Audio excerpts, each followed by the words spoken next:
Betty is not here today. She is still in the hospital, and she's just having some issues going on. It's not this bug that's going around, but please keep her in your prayers. And if it looks like I am, you know, running around my hair in a knot. So, but no, it's good. Betty has prepared, and everything is good. And but we want to remember her. So please remember her in your thoughts and prayers. And hopefully she'll be back with us. And I just don't know where this is going to go. So please keep her in your prayers. Let's go ahead and get started. Welcome, everybody. It's good to see everybody. First of all, do we have any requests for bill introductions? Yes, Rob. Good morning, sir.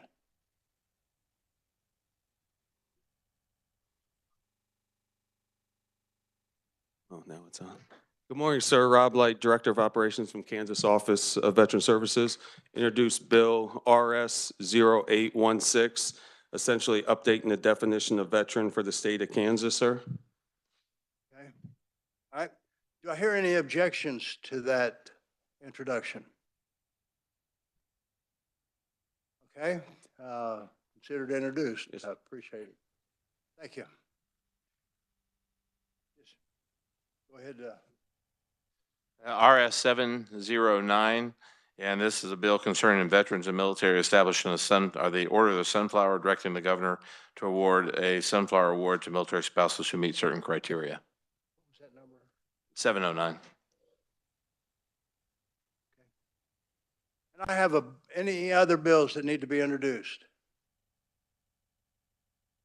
I have a bill, RS 817. It's removing the word active from the requirement for military service members seeking occupational licensure. Just real simple. There's 3 words. There's the word active. Was only 3. There was 2, and so we were able to remove those, and we have it clean now. And so we're continuing to try to sort these definitions and clean up these bills. Any other introductions?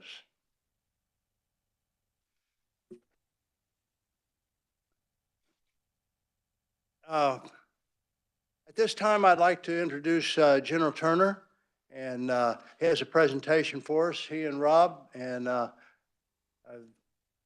so we'll go ahead at that time, and then I'll make some announcements here at the end. But the floor is yours, sir.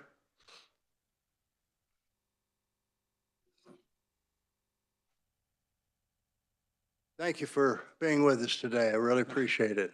Thank you, Mr. Chair. Thank you very much for allowing me the opportunity to share a little bit about our organization and to speak to some of the progress, some of the challenges that we've had over the past year. So for some of you, a large portion of this may be a little bit of a rehash of things that you may already know, and for others, it may be a little bit newer to the committee. I wanted to have an opportunity to kind of give you a broad overview. So this is more informative in nature, just to share about what our agency does and what we do to take care of veterans here and their families in our state. So I need we kind of, as a military, we kind of start out with the agenda slide to kind of give you a brief overview of what we're going to discuss. So I do want to offer an overview of the agency as kind of the foundational slide that you're going to see up front. Then we'll go into a little bit about what our budget recommendation is and how that is being implemented or executed over the last year and then into the future fiscal year. We'll talk about some of the funding resources that we have, because obviously a small degree of our funding comes from SGF, a larger portion comes from a number of other funding streams. And then the Veteran Services Program, which is kind of the cornerstone of a lot of what we do to serve the over 180,000 veterans in our state. I did want to touch on the new Veterans Home, and you can see it here. Kind of, this is a depiction of it that dates back a couple years, but this will help give you kind of a better picture. So as you get an opportunity when we're done today to step up and please take a look at it. I'll orient you a little bit to it later, and you can kind of see up close or speak to folks here about what's going on there. So before I go any further, I would like to introduce Eric Rolleder is with us today here. Eric is our deputy for organization, been with us for a number of years, over 15 years here within the agency, and has performed a number of jobs, but is now overseeing, supervising our veteran services, and then also does a number of other things here to support our agency in his role as a deputy. We also have Rob Light. Rob's been with us for about 2 years now. And Rob, it was a newly kind of created position that we had for a director of operations to help us kind of perform a lot of the duties that we have to do, you know, overseeing the development of the design and the construction documents for the home, helping to coordinate outreach events and all the necessary coordination that's going on behind the scenes with state and federal partners to make that happen, and then assisting Eric with a number of things with veteran services and tending to constituent concerns, veteran concerns, things of that nature. And then also, just to introduce Mr. Herb Schwarzkopf too as well from the VFW that's with us today. He is kind of our interlocutor, whatever. He is our primary point of contact and coordinator with the Veterans of Foreign War for all things that we do tied to our Veterans Claims Assistance Program grant that the legislature has granted us those dollars. They are responsible with the American Legion to use those dollars and those resources to help with their veteran service officers that are out performing kind of parallel functions with our veteran service reps to assist with claims, benefits, and just a myriad of other things that they do for veterans. They do incredible work. They have a tremendous network across our state with posts across all the different counties here in the state. And so it's powerful in that way in its capacity to help veterans. It very much supplements, augments what we do as an agency here in the state. And without them, we couldn't enjoy the success that we do. So if we can, please, we can go to the next slide. And this is the foundational slide that I was talking about. The pointer here doesn't work, so I'll kind of refer to it in the quadrant. So just to orient everybody, if you look at that center blue circle, in there are kind of 4 lines of operation that we focus our efforts on. The top left has to do with advising, assisting veterans and their families, those that have for their earned benefits and the compensation that they have earned. In the upper right talks about how do we honor our veterans in their final resting place, giving respect and dignity, paying tribute to those in their final days, and offering a final resting place for them and eligible family members. In the lower left is talking about the quality of professional skilled care that we provide at our 2 veterans homes. In the military, we talk about kind of main efforts, supporting efforts and whatnot. A lot of people would probably characterize what we do at the 2 veterans homes as our main effort, because from our FTE, probably almost 80% of our FTE is at the homes. Over 80% of our funding goes to those homes to make sure that they work, that they are safe, that they're secure, and that we're providing high quality care and helping to enhance the quality of life for these veterans that have come to live with us. And then in the lower right, we talk about advocate and integrate. And so this is more about how do we coordinate with and synchronize the activities of our state and federal partners. And so what are we doing in that way? In the green call out, I mean, you can see and again, I'll go back up to the upper left with veteran services. We have 23 veteran service representatives that are distributed across the state in 16 different field offices. So they range from out in Colby and Dodge to as far east as in Kansas City, Overland Park, up in Atchison, down into Independence, and all spots in between. So that's important because they are out there in the areas where the veterans are, and they hustle out there to try to reach out to veterans through itinerant travel and a number of other means to connect with veterans where they're living, to offer the best accessibility to them as we can. And then in addition to that, we are coordinating a number of outreach events that we do with a number of partners that we try to hit underserved areas, highly populated areas, more densely populated areas with a number of resources to make them available as well to augment the work that they are doing. In that little green cloud in the upper left, you can see that we talk about 2.3 more billion dollars that are federal dollars that come back into the state. And we'll talk about that a little bit more in another slide, but these are dramatic increases from what we've seen in the past. And it's all attributed to the work that these folks do to help tie these veterans to compensation and benefits that they have earned. You can see the number of claims, the number of actual claims, transactions have increased by over 16% over the past fiscal year, the last couple years, really. And so that's a large jump. A lot of that's attributed to the PACT Act that went into effect in August of 2022. And that's the legislation, the federal legislation that is focusing on toxic exposure, Vietnam veterans in the Agent Orange, all the way through to burn pits and fuel and things of that nature that our veterans have been exposed to through a number of conflicts over the years, from Desert Shield, Desert Storm, OIF, operations in Iraq, operations in Afghanistan, and a number of other locations. In the lower left, you can see that talks about the census down at our homes. The census has increased about 14% over the last couple of years. A lot of that's attributed, we're coming out of COVID. We're regaining the trust and confidence of our veterans out in the communities in their homes, and we're able to assist these folks that may not be able to afford to go to some other community care facilities that are out there in the state, but they have an opportunity now to come and enjoy the camaraderie of being and living in a residence with other veterans. They get extremely great care there. The folks that we have there are passionate about what they do. The home down in Winfield has been a 5-star facility now for something like 10 of the last 11 quarters. They've gotten 5 stars, which is the highest rating available for them to be able to get there. So we're very proud of having these and having the opportunity to do this. And we're seeing, more veterans starting to apply to come out and to want to live in these types of facilities. In the top right, the number of internments. So last year, we're talking about 458 internments that our 4 state veteran cemeteries have done. When I first got here again in the 2021 time period, just a matter of context and circumstances, we were kind of on the back edge of the COVID piece. And so we were probably averaging about 370 to 380 internments. And now they've gone up to about over 450 to 460 the last 2 to 3 years now. They've been doing that. So that's an increased workload on those folks. We have 19 people total that work at those 4 state veteran cemeteries that maintain those grounds in a meticulous manner. They are overseen or supervised by the National Cemeteries Administration, the VA. They get inspected by them. And they do tremendous work. 2 of our cemeteries at Dodge and Waukene had received recognition for operational excellence here in the last 2 years, which is quite phenomenal. Very few of the cemeteries are able to achieve that across the United States from the inspections that they received. So very, very proud of that as well.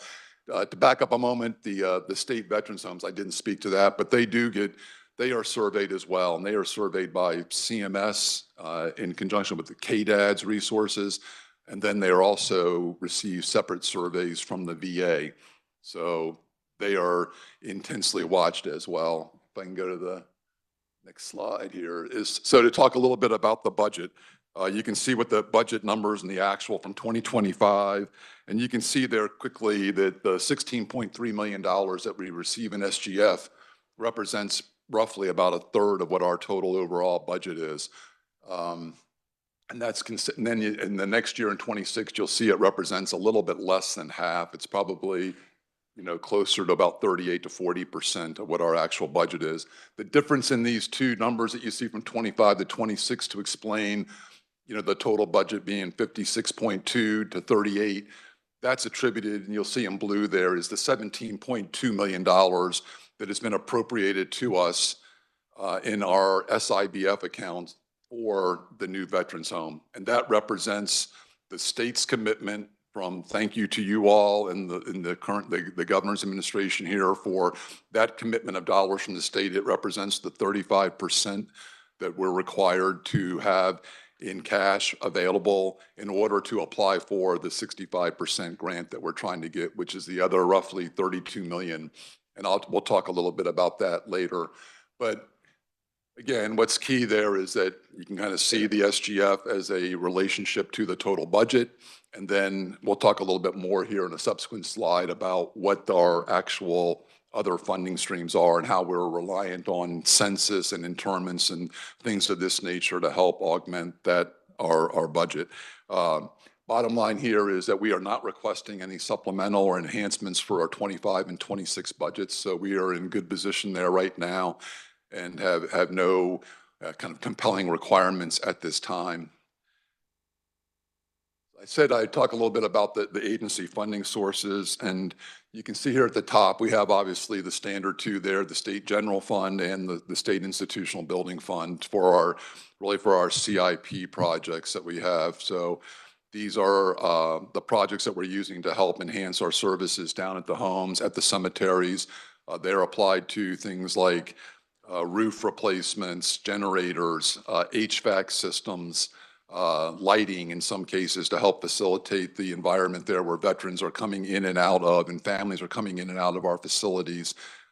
So those are what the CIP funds are being used to support the SIBF. In the cemeteries realm, we have a grant right now for a little over $1 million. It's been approved, a federal grant. There's no state dollars that are being applied to that to expand our capacity down at our Winfield Cemetery. So this is for future capacity to enable us to be able to do interments there with caskets and in-ground cremations for the subsequent 10 years. And we're in the process right now of working on the 35% design for that kind of that expansion program at Winfield. We've also recently done columbarium walls down in Winfield and out at Fort Dodge. Again, all federally funded grants through the National Cemetery Administration.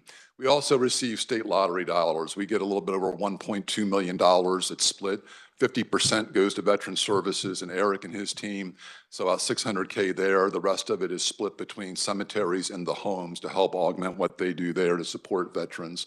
And then each of these programs, there's mechanisms in place where they receive donations and we track those dollars in a separate line number. Significantly lower dollars, small dollar items that are used kind of for quality of life things and to help support the veterans or at the cemeteries for some other projects that they are working on there that are kind of lower in scope than what I'm speaking about with the expansions and the columbarium walls. Regarding the veterans homes, you can see there, starting with the VA per diem.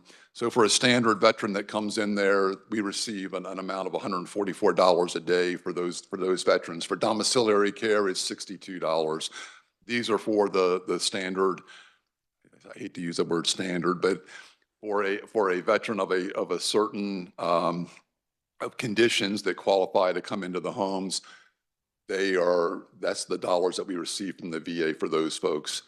Or the next line down is what we call the prevailing rate, and that's the $492 a day that we receive for those who are 70% service connected, or the reason that they are being included in our home is because of a service connected disability is the primary reason.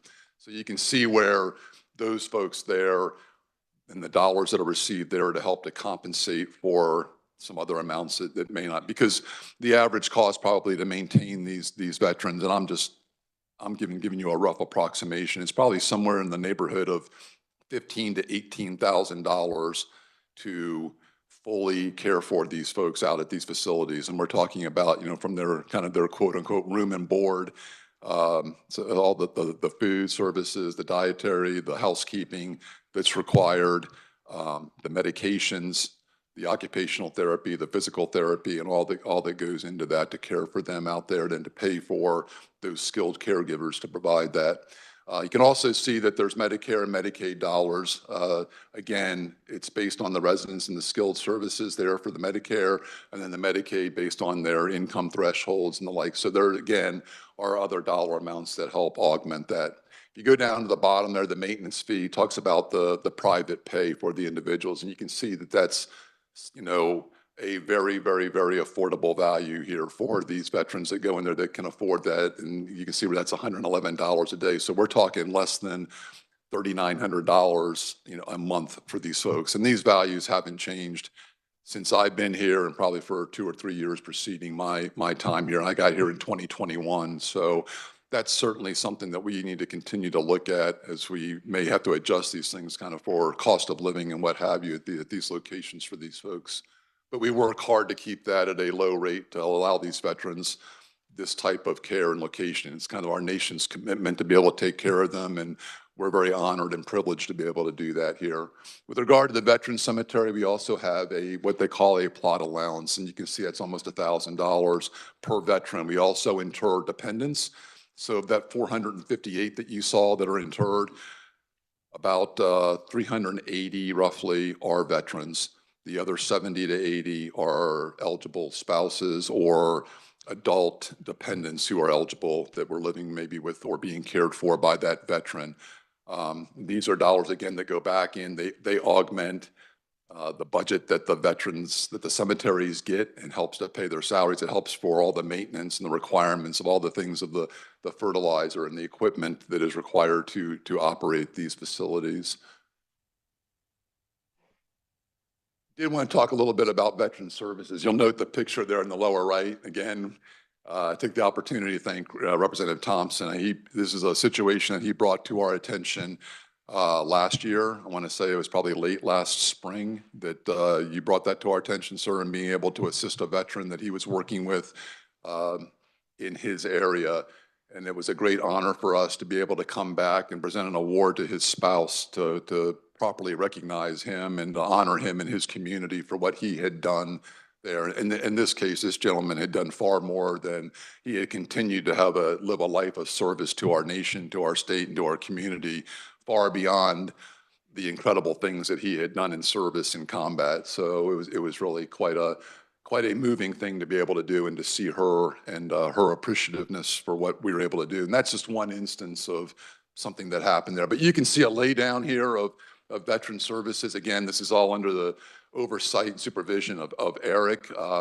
We have the veterans locations up there, and we can help you find that on our website too. The Veteran Service Representatives, it talks there about a number of claims and benefits in the blue box. He went to highlight all of these things. So these folks that are out there, I think I talked a little bit about last year, they're counselors, they're confidants to these veterans and their families that come in. They're physician assistants trying to navigate through medical symptoms and diagnoses of these folks as they're telling their story. So they get veteran A who walks into their office. It's both a blessing and it's a challenge for these guys to do this. It makes their jobs interesting because everybody that steps through the door has a unique story. They have unique conditions. They have unique needs. And so it is a neat thing to be able to do that and to help them to work these things to connect with the federal VA and the benefits they may be eligible for. So you can see a little bit of a list there of some of those things. They do range from the benefits and compensation to also helping them with a number of other things with powers of attorney, with connecting them to employment opportunities and other agencies within the state with CanVets and the Department of Commerce and how do we partner with them or to partner with other folks with homelessness and just a number of other things that they work with. So it's a great service that is provided there. Then you talk about the fourth bullet down, provides Veterans Claims Assistance Program grants. So again, this is a major thing. So in our budget, with Eric's budget, I want to say, Eric, your total budget's somewhere around $1.8 million in SGF. Is that correct? So he has about $1.8 million budget for SGF to run the veteran services portion and oversee all those sites that you see up above. But of that, $1 million is a federal grant that is distributed to participating veteran service organizations. Right now, that is the American Legion, and the VFW is represented by Mr. Schwarzkopf here with us today.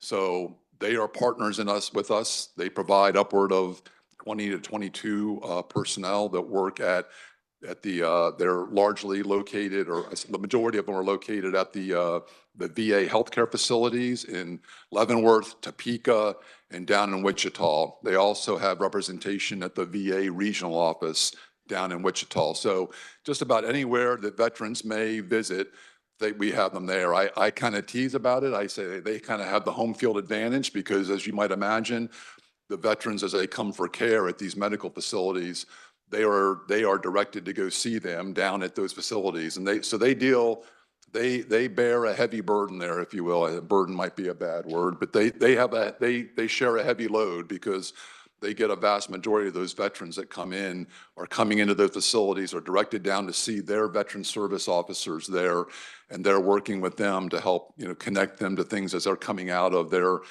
getting their diagnoses from the healthcare folks and helping them to make appointments to follow through on all of that. Without them, we wouldn't have near the success that we speak of.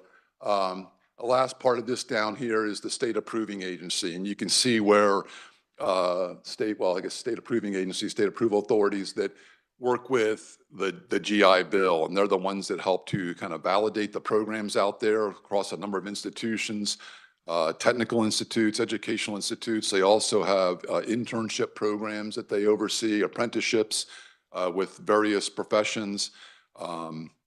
But this is where they help to kind of validate these various institutions for veterans to be able to use their GI Bill benefits out there at those. So they validate the curriculums, they validate what's being done there, and they work closely with them to ensure that they stay, accredited with all those things. So again, another tremendous resource that is available for veterans there.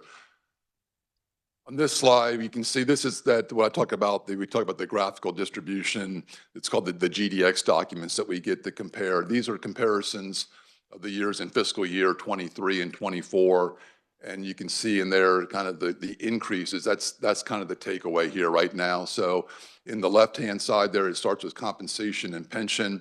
And you can see where it's going from a little over $1.09 billion up to 1.185 here in the last year. So these are dollars that are being paid to the veterans that live out in your communities.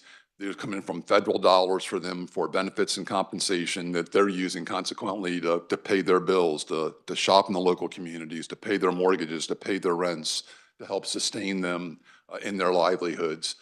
The next columns over there talk about medical care. So that's where the other next big chunk goes to, is to the VA healthcare systems to help fund them with their programs and their skilled caregivers. And then a smaller degree there, you can see education and vocational rehab. That talks a little bit about some of those are using the GI Bill, and then some other opportunities that exist in those areas. And then you have the all other expenses. That might be things like contracting, construction, and new improvement projects that are being done within our state. So this is a tremendous success for us. Any reductions that we may have to incur or what have you, as you talk about the possibilities of reducing revenue sources for us, then it'll be a tremendous impact on veterans and our ability to properly see these folks. We've seen an incredible increase in numbers and all the claims and benefits, like I said, and the ability to do that, we're very happy and honored to be able to do that for these folks. Any reductions that we would have to incur would be a tremendous impact on that, and it would cause significant delays in veterans being able to get access to these services.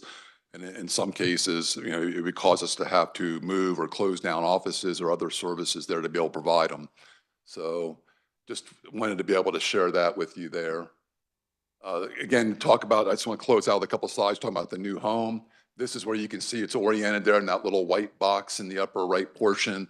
It kind of shows you a little bit about the orientation there on the grounds here in Topeka, adjacent to the Cole Murray O'Neill VA Medical Center.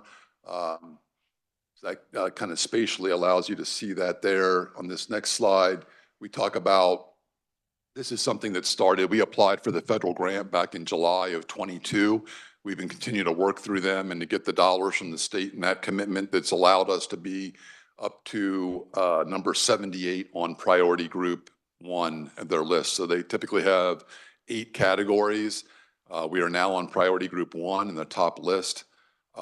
Those projects that are above us are largely life safety type things with HVAC systems and other safety systems and maybe bed replacements out at various states. The bottom 6 in that priority group are new build projects, number of states. So we're kind of nestled right there in the middle of those at number 78 out of 81. In the bullets up there in the middle, it explains that we're talking about a $49 million project. We've been through a number of engineering design, again, I'm sorry. Yeah, the value engineering process where we've looked at opportunities where we can find savings in some of the things that we're doing through the materials or through the design process to help bring this thing down to keep it within plus or minus of about $200,000 of what our target is of $49 million. Of that, again, I said we had the $17.2 million in hand in SIBF account. and we've applied for the other 32 million. But in that grant list of those 81, there is a total of about $1.5 billion worth of projects, and the federal government only authorized or allocated about 150 to 170 million dollars this past year. So they're only going to be able to probably sufficiently address the top 5 to 8 projects of that 81. So if people ask where we need help, I continually stay engaged with our federal delegation on this, and whatever we can do to help to continue to press that with the federal folks is appreciated, and we very, very appreciative of that. Grateful for anything we can do in that manner to help get the dollars up there to be able to go ahead and do this. We are about 90% done with our design development and our construction documents. So we're quickly approaching the point where we're going to put this project on a shelf. Eric and Rob and I, we were going through a process yesterday with our OFPM representative who has been working with us to kind of be our backstop, because we're not construction specialists, we're not engineers or architects. I took mechanical engineering in college years ago, but haven't practiced that in 40 some years, and that was probably, the very elementary levels of all of that, of course. So we do have representation. They work with us quite closely. Frank Burnham and his team there, and Barb Schilling, and they were all over helping us out to do a detailed look at all of our designs and kind of offer some insights there where we need to make some adjustments, modifications, or improvements. But as we were talking about it yesterday, we need to be as meticulous and tedious as possible with that, because come here, mid to late February, we're going to take this design and we're going to put it on a shelf, and it's going to get picked up, maybe 2 or 3 years later to execute, and we're going to have to go back through. So the more that we can be precise in what we're doing now will limit the change orders and the other things that may be required to bring it up to date, at the point where you go to break ground. And when we do break ground, we're probably talking about a year and a half to build this facility.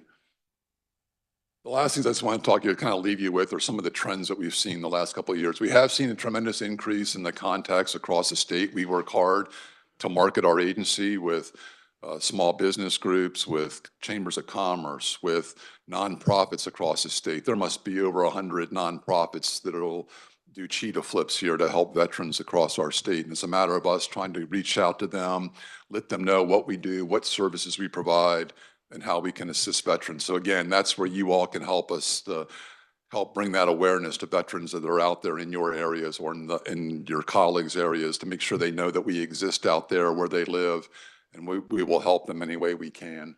We have a very tedious process where we track constituent concerns, veterans' concerns, be it from you all, from the governor's office, or from the federal delegation, or from veterans that just contact us on our webmail.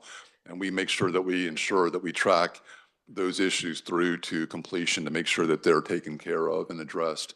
We have increased the number of outreach events immensely, again, from state fairs to local community fairs to with our mobile services going to different events. And that's a big part of what we do to be proactive, to go out and reach people where they are. We have enjoyed, full staffing of our office.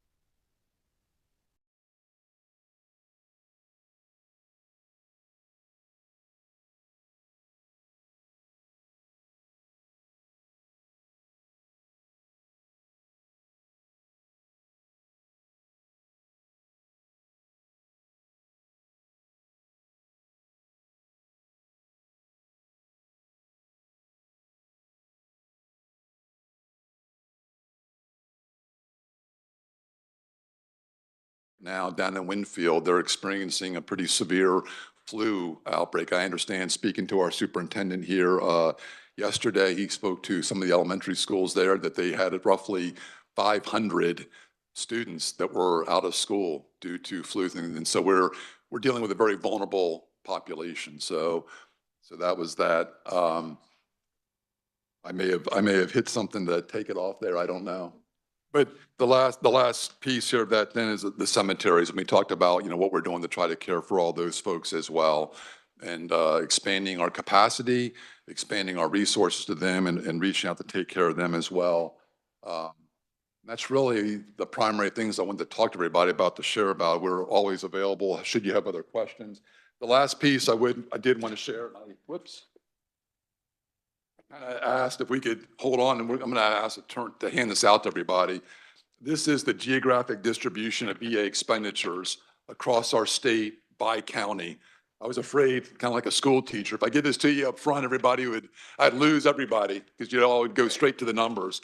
But if once you get this, the far left column obviously has the county or congressional district. You can see there, because at the very end on the back, it talks about congressional districts. You'll see those at the bottom of it on the back. But anyway, you have the county, you have the veteran population. Again, these numbers are as of 23. This is the latest that we have. Right now, veteran population, you can see the total expenditures, and that's in the thousands. So, for example, in Allen County, you're talking about $7,243,000. That's not 7,243. Compensation and pension, the same. And then you can see there's other areas we talked about: education and vocation, insurance, other costs, medical care. And you can see where the dollars are coming in. I guess I bring this to your attention because then you can see how many veterans you have and what they're receiving in terms of those dollars in those areas. So very important to know.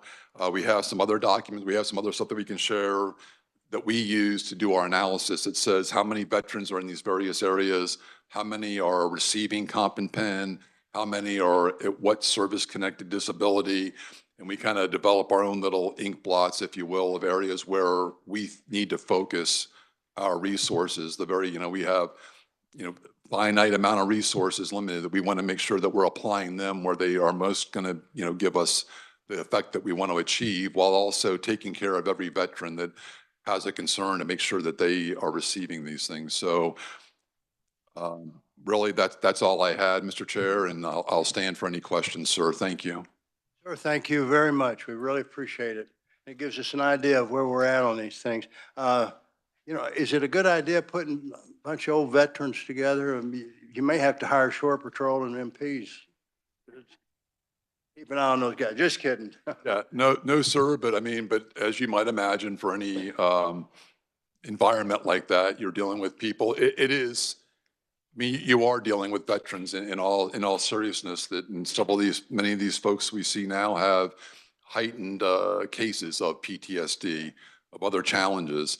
And you're talking about, I call it the labor of love of these folks that work there that are dealing with these ailments, but then they're also, you're right, the physical contact, providing the assistance to these folks to get them where they need to be for various services in their life, to eat, to feed them, to help them bathe, and all those things, and to get dressed every day. And each one is unique.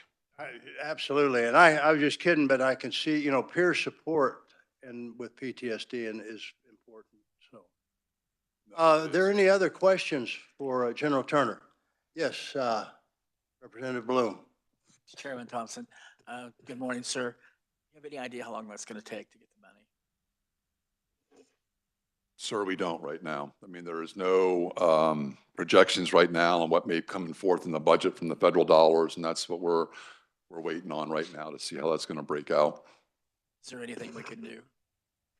Right now, sir, like I said, the biggest thing that we can do, I think, is continue to engage with our federal delegation. We are in constant conversations with Congressman Mange, Davids, Senator Moran. They are very aware of it, and they are working with us to help to progress this. Any other? Representative Steele. Thank you, Mr. Chair. Thank you, General Turner. It's good to see you again and to get another overview. With the change of administration at the executive level branch, is there any word that potentially these projects can be moved up? Yes, we need to stay in touch with our federal delegation. This is important for our veterans. So we like everybody else, I'm sure, we are monitoring the various executive orders and where and trying to engage with the new members of the administration in these areas. I know I personally, along with these folks, we're traveling out to meet with them in DC here at the beginning of March. We'll have an opportunity then to work with the Veterans Benefits Administration, the Veterans Health Administration, and talk to the folks that oversee the state construction grants program. And where we're at with in terms of building that budget and trying to break loose some of these resources for this. Good, thank you very much. Representative Hill. Thank you, Mr. Chair. Thank you for the presentation, General. Is there a concern with the Soldiers Home? We've been on that now for 2 years, I guess, and have been pretty inflationary times, especially in building costs. Do you continue to update what's going to cost to actually build that if we do get federal approval on that? How do you do that? Yes, sir. And we have. I mean, we work closely with our architect and engineering teams, and they're doing their very best to, like we talked about, these value engineering drills that we go through. We've been through at least 5 iterations of that where we've tried to reduce cost in a number of areas. And it's ranged from architectural design and going with something that may be less quote unquote flashy maybe, or some things that in that way to simplify that to help keep within the cost. Or we're also looking at the materials that we're using to do that. We may have opportunities to ask for a one-time increase in the grant from the federal VA.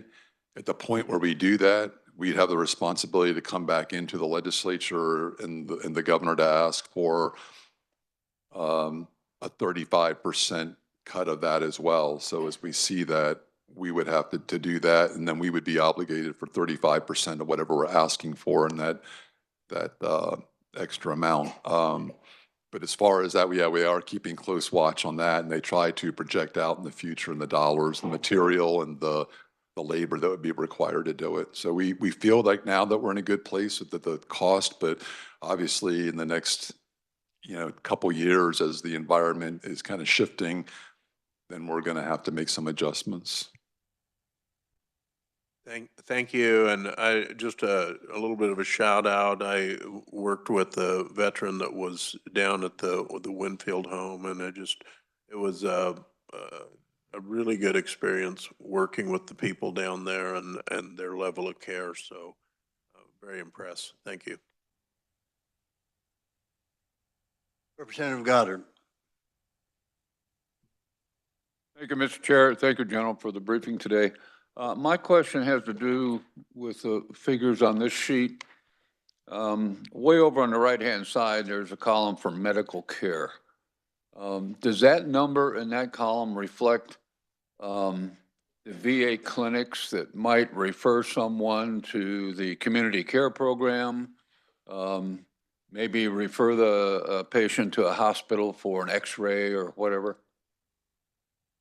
That's correct, yes, sir. So That's all the medical dollars that are expended by the VA.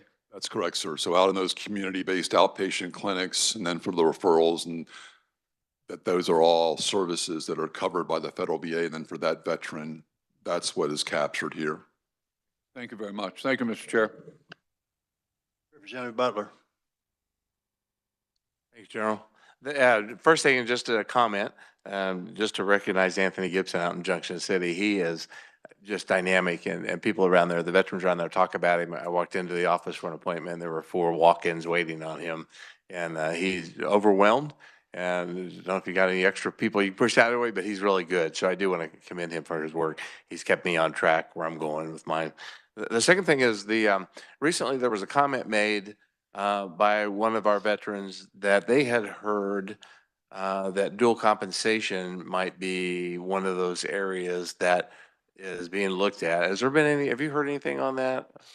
I have not right now, Okay. sir. I know there is a lot of rhetoric, a lot of discussions ongoing about a number of things, but I have not heard anything specific in that regard, sir. So, Thank you. and then thank you for the comments on Anthony. And yes, sir, Eric tracks all those closely. And on a number of occasions, we have augmented him and bring people in from kind of the western part of the state, or some areas where they were less, they just had less density of folks coming in. And so we were able to move them in there. We put them in there for 4 or 5 days to help to mitigate some of that. And so as we can, we do that. Again, we are dealing with, I guess you saw, we have 23 veteran service representatives across the state, and we're constantly kind of morphing that to respond to requirements to help to help lower those queues, if you will. We're also looking at programs where we can quite possibly perform some of these services virtually. And they kind of have an internal network that they do now through internal chats where they can talk to one another and hand off a veteran, kind of do a warm handoff of somebody to somebody from maybe in Kansas City, talking to somebody out in Colby or Hayes, and to help them, if they're comfortable, to talk virtually and to help fill out the documents and do the signatures that are required. So we continue to look for different ways to do it. It's a challenge. So, and then if I may, Mr. Chair, there is something just to bring to everybody's attention. So we had done a mobile, we call it a, ready to rate clinic out in Hayes, Kansas. We had over 230 veterans that showed up there, tremendous success. We partnered with our veteran service officers from the other veteran service organizations. I mean, it ranged from VFW, American Legion, to DAV, to AMVETS, to paralyzed veterans. So a number of accredited folks that were able to provide these services for free for these veterans. Within like 120 days, 90% of the claims that had gone in had been adjudicated, and they received their ratings back from the federal VA, so it was a big success. We had one planned for today and tomorrow in Mayetta. You may have already heard, or if you saw the posting, well, due to various funding issues and the continuing resolution and decisions that were recently made at the federal VA level, our VA regional office had to cancel that event. And we've been scrambling. We just found out about it on Friday afternoon, and we've been scrambling now to get the word out through a number of media outlets and through a number of individuals. Throughout the weekend, our folks were doing it, and today we actually have representatives that are over at the facility right now so they can greet veterans face to face. And probably, quite frankly, they're going to take the brunt of it because these veterans are going to come in and charge at them and what's going on, where are we at? But they canceled it. They alerted us to it then at that point. So we didn't really have the ability, once the word had gone out to everybody that they had canceled it, for us to kind of affect it. In the future, we'll look for opportunities where we can continue to do that. And that's where we are at now. We are looking at some of the folks that we knew in larger groups that were going to come to Mayetta, and we're trying to see how we can possibly schedule that out over the next 90 days, 120 days to get out to those mass areas to take care of those veterans, at least with to initiate the claims. So that is going on too. Any other questions? I have a couple, sir, if you don't mind. Leavenworth, are they still interning, I don't know if that's the proper word, burying veterans on post? Or are they all out at the National Cemetery? No, so I believe they're still doing it at both.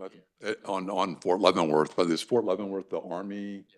So it's an Army cemetery, so it's not part of our federal and state cemeteries. We have our Fort state cemeteries, and then we have two federal, the one out in Leavenworth by the VA medical facility, and one down at Fort Scott. So we have 6 that are kind of governed by the National Cemetery Administration. Thank you. The increased internments, you're talking about becoming a burden on personnel. Is this Korean War and Vietnam veteran? It seems like it goes in phases. It does, sir. And so, yeah, unfortunately, I think we obviously have fewer and fewer of the Korean War vets, very, very few, a couple maybe of the World War II. And then, but you're right, about 45 to 48% of our veteran population are Vietnam veterans. And so we're seeing quite a few in that area. Yes, sir. Is there a waiting list for the veterans' homes? Sir, we do not have a standing one, so to speak, but over the last year, it's kind of been a little bit of a roller coaster, and we've had some surges where we've had 2 or 3 on a wait list. We've been able to service them by and large. Yes, sir. Are there vet homes for females? So we do have female veterans that reside in our veterans' homes, so they are there as well. And then in some cases, we have spouses that are residing there too with their veteran, either in domiciliary care or assisted living out at the cottages or in the long-term care facilities. And to that point, in this new facility, there are a couple of the rooms that are set up that way, so kind of like adjoining rooms in a hotel, we're able to put a veteran and a spouse in adjoining rooms where they can at least have access to one another through a door that's not, kind of visible out there in the hallway but they could talk back and forth and then visit with one another that way. Well, sir, thank you very much. Any other questions? Thank you very much. Really appreciate you taking the time out to speak to us, and So thank you. we appreciate it, sir. And like I said, if we can help any of you all, I would encourage you to visit our website and then also to call us. We absolutely make it a priority if it's something of that nature where a veteran feels like they've reached they're exasperated with something or can't get a resolution on something, and they may reach out to you or you get visibility of it, then please bring it to our attention, and we'll do everything in our power to work with other state agencies or federal agencies, whatever we have to do to care for them. So thank you very much. Thank you. And that was going to be one of the announcements I was going to make, is that please utilize these contacts. Being on this committee, there's an advantage to this, and that is you have connections with contacts. And that was obvious with the Silver Star, but also there's other issues that are going on that, if you need a contact, it's through these organizations here, and these folks are very helpful. Rob and General Turner, it's been very, very good. And there are veterans asking, well, I was a 4-year veteran, and I try to call, and I don't get in touch with anybody. I had that just recently.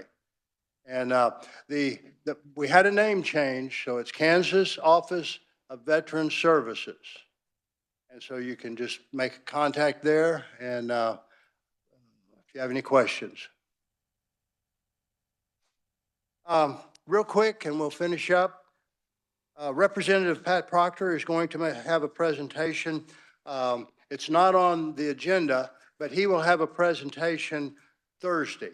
And he is going to present information on the summit meeting this past summer and the issues that came up, and the issues were prioritized according to a vote. And so that he's going to present that, and that'll be very good. And we can see where we need to head with this, with bills or things that we need to do. Bills are going to start dropping. They're out there circulating, but they're coming in. And they're going to start landing here before long. And so what I'd urge you to do is whatever method, whatever way that you can keep track of these things. I like the House calendar. Also, there'll be the daily information that's put out. See, like on this one, Representative Proctor is not on here. So there's going to be some kind of watch both of them with Betty not being here. So we're going to try to get information out. We are going to probably work 2 bills on the 6th of February. 6th of February, work 2 bills. And so that's when things are starting. Today I've got to get ready for the 4th, and we'll take a look at that. We are collecting speakers. So I've got a list, and if you know of places, speakers, situations that would be of an interest to either the committee or the caucus, please let us know. We're collecting those. I was able to find this on Betty's desk today, and so we're putting that together as we speak. Again, keep track of the calendar. Carly, is there anything right? The 30th, this Thursday, is going to be the last day that the committee can submit a request for a draft, a bill draft. Then take a look at your other February 5th, February 7th. There's the rest of the things on the calendar. Be tracking on that. And like I said, I'm going to keep hammering on this one. The 11th of February is the Veteran or Armed Forces Recognition Day. And there's going to be some proclamations. And as we get closer and I see more of a solid calendar, then we'll look at what we do with our meeting. because I want people to be able to participate in that. And if stuff starts happening during the time we meet, we may not meet. So just, now, I'm not saying we're not going to meet, that's what I'm saying could happen, but we're going to wait a little closer, but mark your calendar. It's going to be a good day. It's going to be a good day. A lot going on. Any other items for the committee? We adjourn.